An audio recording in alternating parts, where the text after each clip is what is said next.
Hi everyone, remember me? I know I suck, but I'm aware that I suck. So I haven't done a video for a long time, and as we know, at least some of you know, I've been out doing consulting and basically trying to take my skill set, so all the valuable things that I've learned, and more importantly, the mistakes that I have made, and I can help other people, other facilities, whatnot, rehabilitators and rescues. I can help actually take my expertise and apply the things that I know so people can be maybe better breeders of reptiles, better ways to manage reptiles, whatever. Now mind you, I still make a lot of mistakes. So I'm always learning, but I think I've been trained all these years to figure out what's going on. I'm gonna talk about something. I'm gonna talk about, ready? What's a really cool snake that most people don't know. And once again, it's blood pythons. Look at that.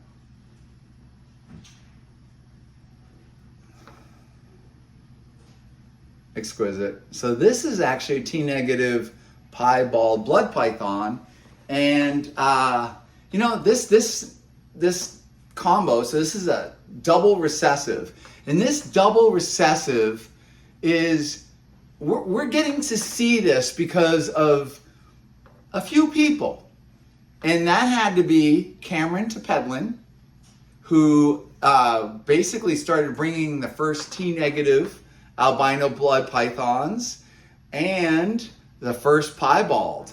And then a wonderful guy named Jim Luer. And Jim Luer got his initial animals, went into a breeding project, and ultimately captive bred these animals. And we eventually get these, you know, in our collections. And I want to just give a huge shout out. There's another person I like to give a shout out to, and it's very sad because it's Cold-Blooded Earth. It's Nick Bottini. So Nick Bottini, about as, in my opinion, is top shelf for what he does. Breeds blood pythons very well. Makes wonderful morphs for all of us to enjoy. I mean, a lot of us blood python people, we certainly know who Cold-Blooded Earth is, and you know, we also know another really good breeder, Elijah. Obviously, we know the Barkers, Dave and Tracy Barker. Tracy Barker is numero uno in the world of blood pythons. Just ridiculous. So the reason why I'm actually talking about blood pythons, because these little guys, which is Python Brongersmai, has never, ever, ever really hit the market. And that's because people are afraid of them. They have a reputation, and I've done a couple videos on these, and we're always like, oh, they're terrible and this and that. They're actually, they just take a bit of finesse. But once you really socialize these guys and you work with the little brains, they can be as wonderful as any other python. My lighting in here is not really great. It's really shadowy, but you can see it. Look at that red. And you know these guys are only going to get more fantastic as they grow. So a couple things why blood pythons are so important is because as we're getting rid of a lot of our larger snakes due to regulations, insurance, python, giant pythons, man-eaters, dangerous, we become frightened of larger pythons, and then we also throw in the invasive, injurious, certainly what's going on in Florida, and blood pythons has not really hit that worry. I love large pythons. I love big snakes. And I you know, as I'm getting rid of a lot of retics and downsizing, and I really am downsizing, I really got to stop breeding animals. I really got to get myself under control, new caging, new thought patterns. But blood pythons, you get that big, heavy animal, and a much, it doesn't like that the focus. That's pretty cool. And that's just out of fear, guys. So it has no worries about me. It's the camera, because this thing is constantly bouncing infrared off of something and reflecting back, and that's its autofocus. But this snake really doesn't like it. But what's really cool about blood pythons is, other than the fact that they're fantastic, and we're certainly getting some really crazy paint jobs, but you get a lot of heavy snake in a much smaller package. I'm going to pull out a couple bigger ones. And I also want to give a shout out to Zach at Husbandry Pro. That is a software system that's allowing us to start managing our animals by actually having records of each animal. So it's a very simple software system. It's very easy for you to put in all your data, all your feeding, all your breeding, all your clutches, the sex, lineage, and all that. And that's Husbandry Pro. So it's a huge appreciation to Zach. Thank you very much for turning us onto this product, and it's actually being very valuable to us. All right, we're going to show some more. Oh, you're going to say, oh, it's got a dry shed on it, but I'm going to show you very twitchy blood python that I've never socialized, but good. All right, we're going to put you away. All right, let's talk about size. So obviously, large boas, Burmese pythons, reticulated pythons, anacondas, African rocks, they all have these sizes that, men like me think are just fantastic, these big giant snakes. Well, the blood pythons also have that, but a much smaller length. So they kind of go under the radar. Hi, baby. So here's this is like a nice 6-year-old female batik. She might not be the reddest batik, but you can see, look at this girth, okay? And short-tailed python, look at that little short tail. So this is Python Brongers Mai, and very, very heavy-bodied. Another thing about them, they sometimes look like they have like a ridged back, and that's because the vertebrae on their back is unlike most other snakes. It's extended so it's higher, so you get this kind of razorback kind of thing. I just hauled her out of her cage. But you see, it's not doing anything to me. She's being nervous. I was in a hurry, so unceremonious. Hi. Very, very cool. And yeah, all right. Here is a T-negative albino blood python. So it's Python Brongers Mai, and it's with a clutch of eggs. So this is a female's first clutch. All right. So let's see how many eggs. A lot of times, first clutch is 6 to 8 eggs. That's a really good one. 1, 2. So 11. So that's pretty great. But you notice it's not too big, and because she's raised and we treat her well, even though she has a maternal instinct, she has eggs and she's trying to protect them, but she's not abusing me or anything like that or biting me. It's because she has grown up, it's totally captive born, so has grown up with expectation from people that we're not going to hurt her. So she is tolerating me. But what I would do is I will take these eggs away from her and artificially incubate them. And I like to incubate them around 88 degrees. And they take about 56 to 60 days. And her bond with this clutch of eggs is the smell. So you can see she's very, very tolerant. But remember, one of the points here is this is a poorly represented species in collections, and certainly as people keep as pets. Look at this guy right here. I have one sitting right there. That's a batik, and I just put him in a big cage, so he got a little freaked out. But just dealing with this female, just just taking it kind of slow. And I would incubate her, and this is a perlite and water crystal. And this makes a very nice hatch media. Just remember, when you are incubating eggs, what you're doing is, the objective is you want to put the eggs into an environment where the temperatures are secure. So that means if I can manage this temperature, 86, 88 degrees, that is optimal.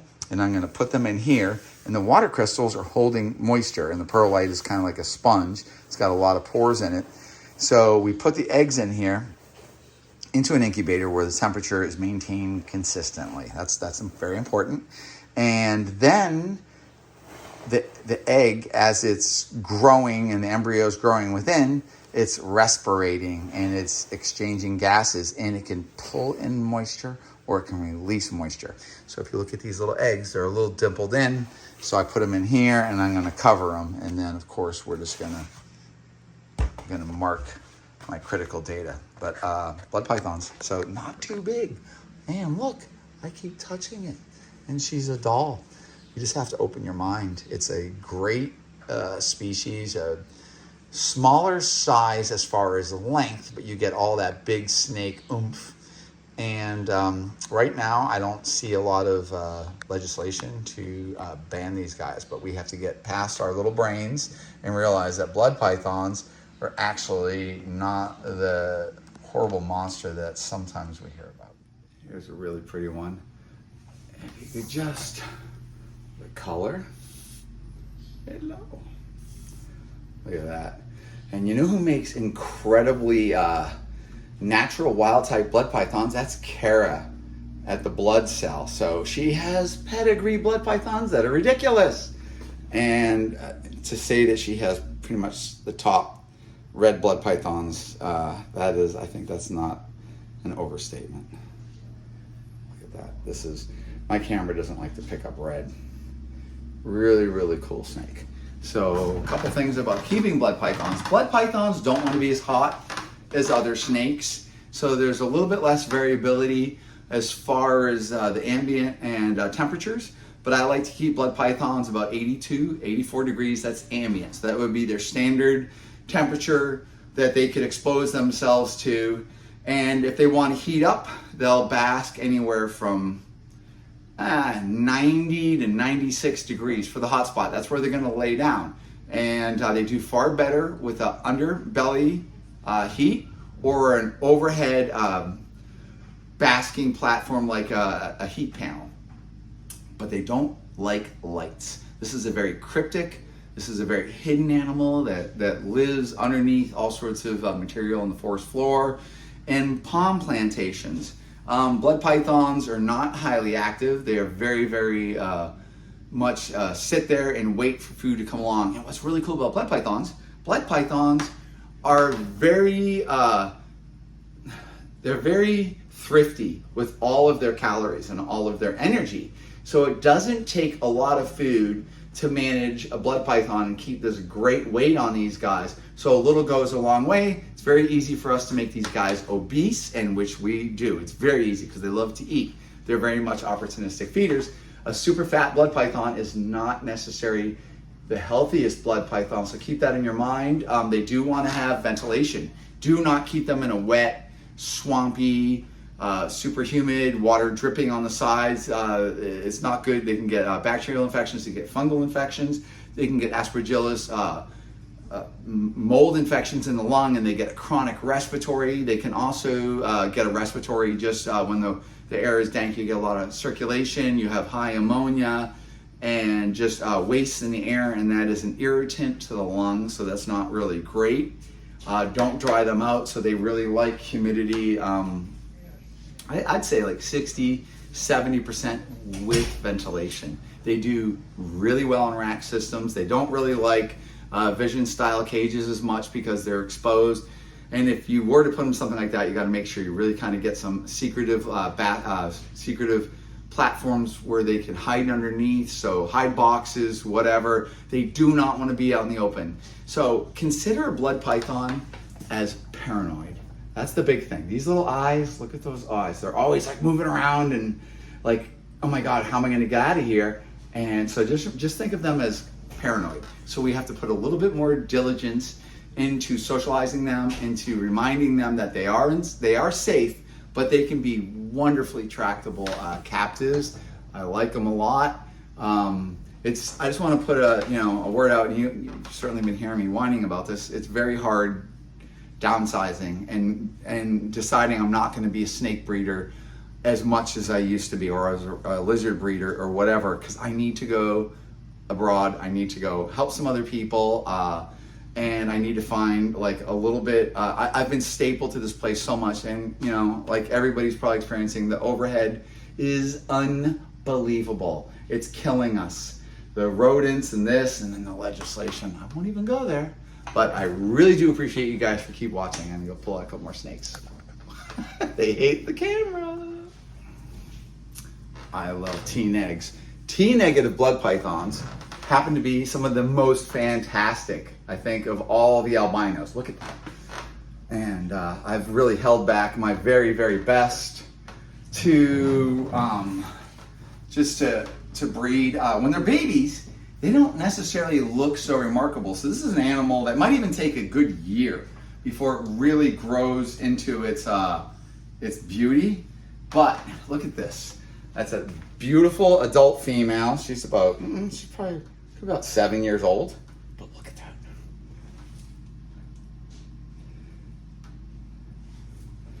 T negative and T positives are a little, variation of this. But look at that. Melted sides.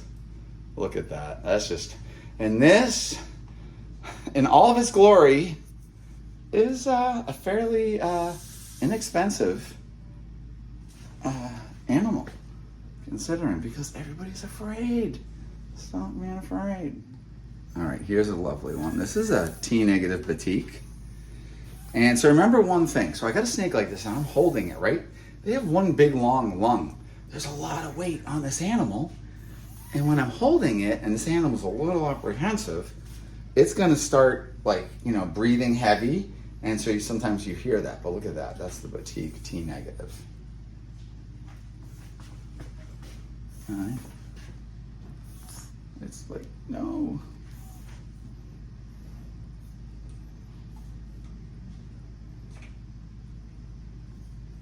I can tell you with certainty, my blood pythons hate the focus of the camera. Hello. I know. You're like, nope, not having it. Big snake, big snake. Look at this. So this is an ivory T-positive albino golden eye. But she's a doll. She's scared. Doesn't like being in the spotlight. But I'm showing you, I'm showing it all. Look at that. That's just awesome. Hi, baby.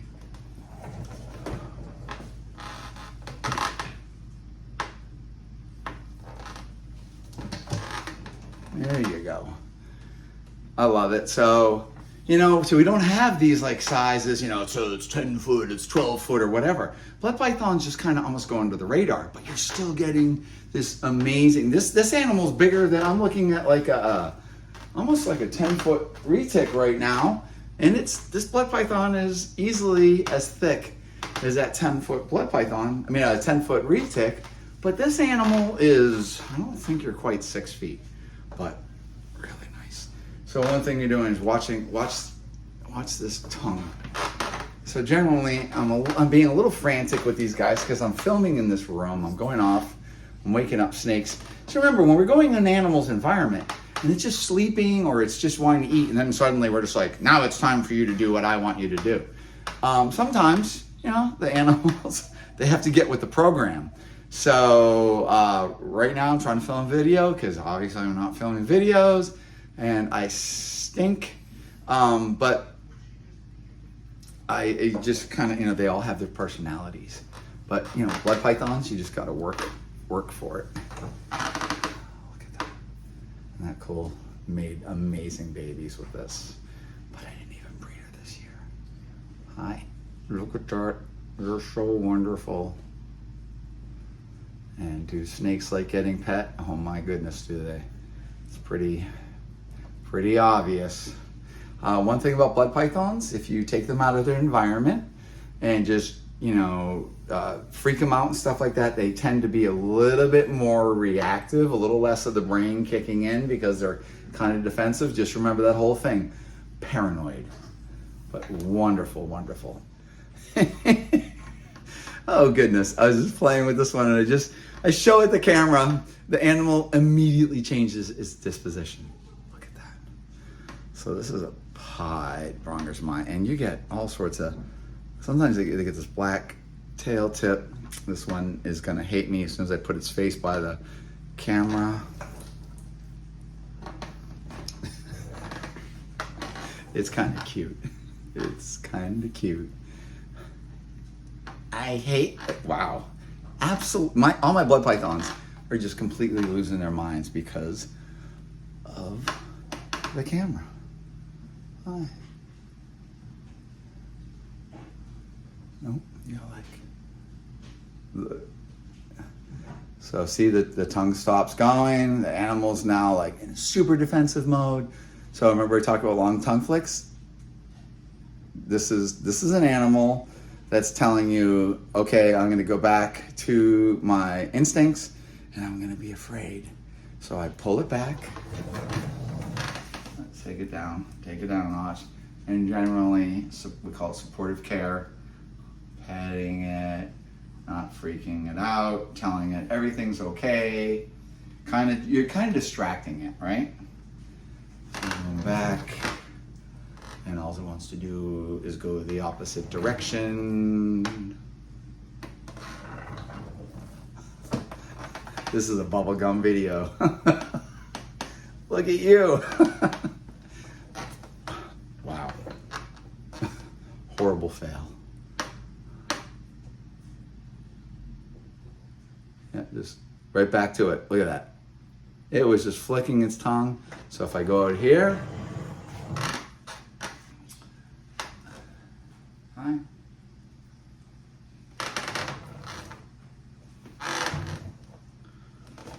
Wow, no matter what, it wants nothing to do. So this is just proof. Look at that. As soon as it's just getting annihilated with all this infrared that it can see and we can't see. So remember, there's a lot more going on. But anyways, you kind of get the idea. I'll do maybe one more blood python and then I'm gonna cool it. All right, I've probably yacked long enough. What little things can I add? So once again, shout out to Nick Bottini's Cold-Blooded Earth's family, his wife, his 2-year-old. Yeah, so I really don't know what to say, but let's put it this way. It's I'm going through a lot too mentally. Getting rid of your animals, downsizing. I know that Nick was being forced to the same kind of thing. Now, mind you, I don't know a lot, but I can, I'm a heavy duty animal person and my life revolves around such creatures as this. And for me to now have to suck it up, there's a lot of pride, there's a lot of eating pride and everything like that, and going, okay, so just breeding lots of animals is not going to be the solution. So right now, less animals, maybe the joy of keeping animals. I'm gone off into building new kind of caging that I'm going to bring to market. But right now, importation and the tariffs and stuff like that, I think we all have heard that that's very, very expensive and that's a huge hindrance right now. So I'm going to try to practice the less is more kind of thing. But this is, it's a huge blow to you. It can really hurt because I love all of these animals, and getting rid of such animals like this that you've worked, pretty much a lifetime for is very, very painful. But anybody even watching this, I really appreciate it. At some point, I'm going to come back to reality. Not doing a lot of videos is pretty much a good indicator of my mood and what I'm being subjected to mentally. I just slowly have to evolve. I must evolve, and I have to keep lying to myself because that's what I'm trying to do. Well, anyways, and Derek, thank you for the poke. Derek gave me a good poke. Says people need to hear. I really do appreciate you guys and for all your kind comments and knowing that my version of these animals and what I think of these animals has a lot of value. I really do appreciate that. Hearing about how you socialize things, how you use some of my techniques. I really went through a lot with my vet videos. I got a lot of grief over, YouTube, demonetized, blacklisted, everything. And that's just for giving a snake a shot with antibiotics. It's unbelievable. and I lost my entire New England Reptile Facebook page because of it. So it's just so discouraging. Social media, you suck. All right, guys. Hope everybody's okay. Thank you very much. I'll see you soon.